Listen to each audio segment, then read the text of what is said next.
try to find out the nature of order in the universe.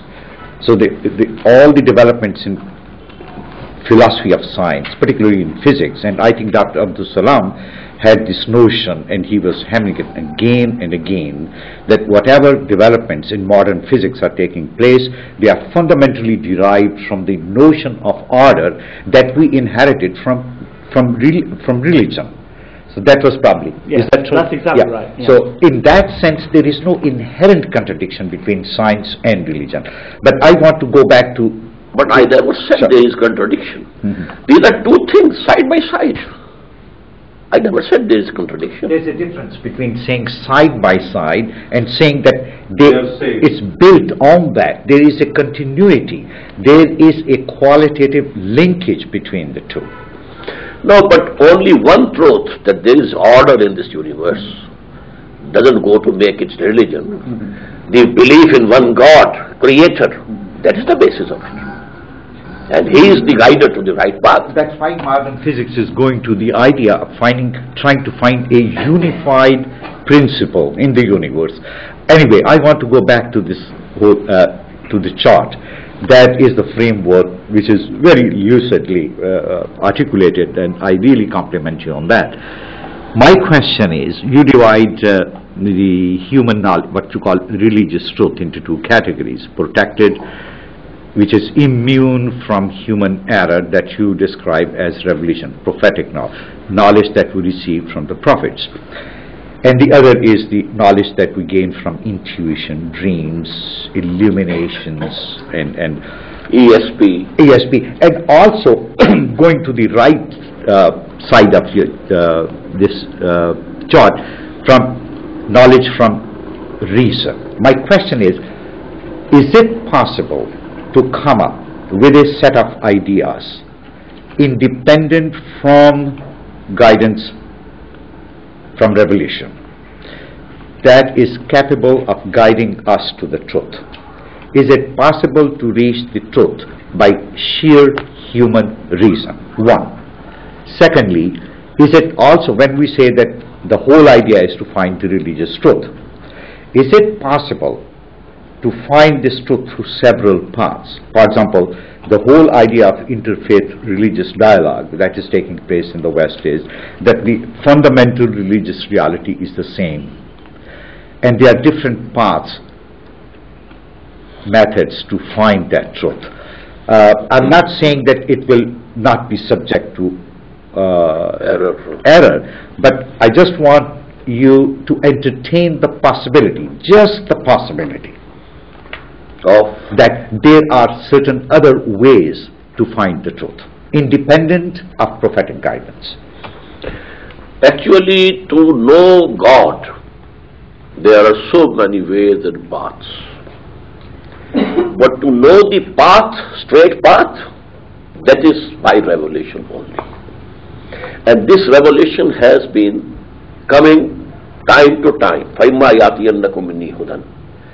And according to the mental or intellectual development of humanity as a whole, there was a development in that also, till it reached its zenith in the person of Muhammad sallallahu alaihi wasallam. So we have to accept for the right path this revelation which has been given by Allah for the humanity, all of humanity, for all time to come. As you know, that Quran says, وَمَا أَرْسَلْنَاكَ إِلَّا كَافَّةً لِلنَّاسِ بَشِيرًا وَنَذِيرًا.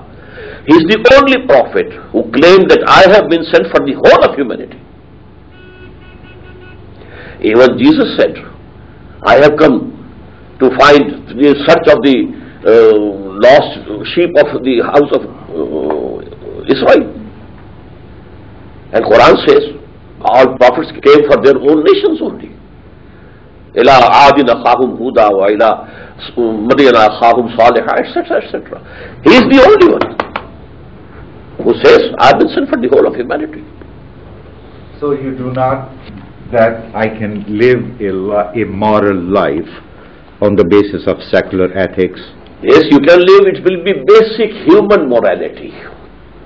Basic human morality. To speak the truth, not to deceive anyone, not to rob, not to steal. These are things which Quran says, they have been imbued in human nature. Alhamaha fujuraha wa taqwaha. This nafs, it has been imbued with this. But the path, straight path, what to do, what not to do, that is something else. That comes from the prophethood. What would you say is the hope for us Christians and Jews in your view of the future?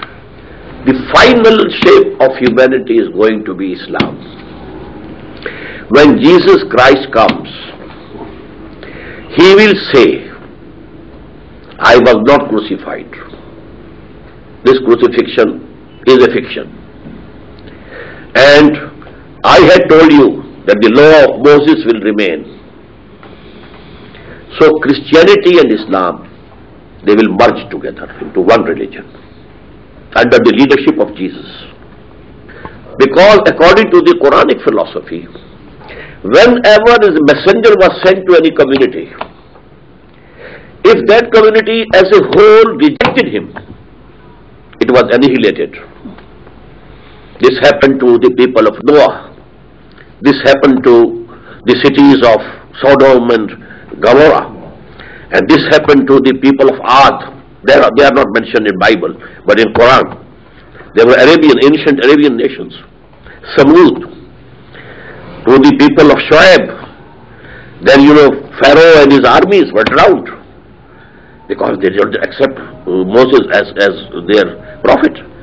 Jesus came as the messenger for Jews, and Jews as a whole didn't accept him. But Judaism does contain the idea of the Messiah is Judaic.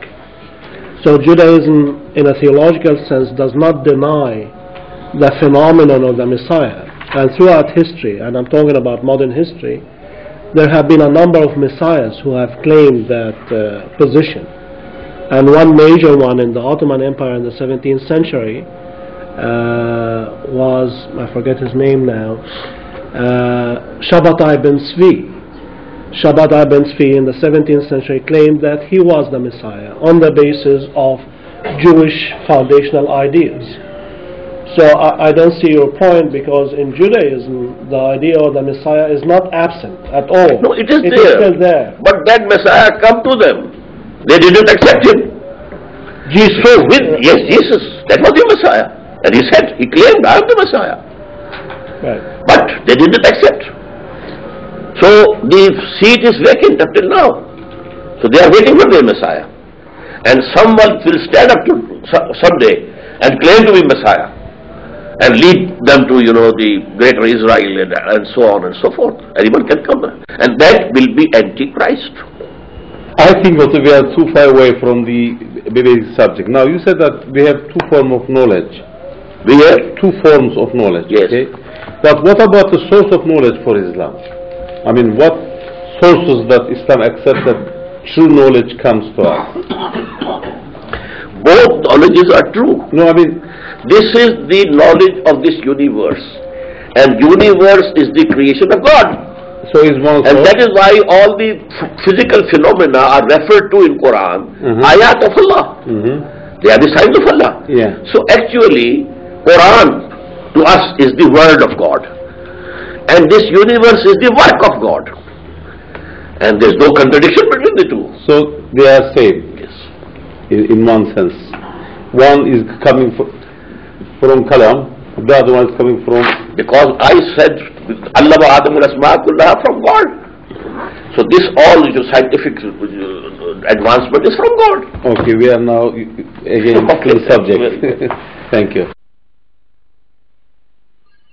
Allahu Akbar, Allahu Akbar.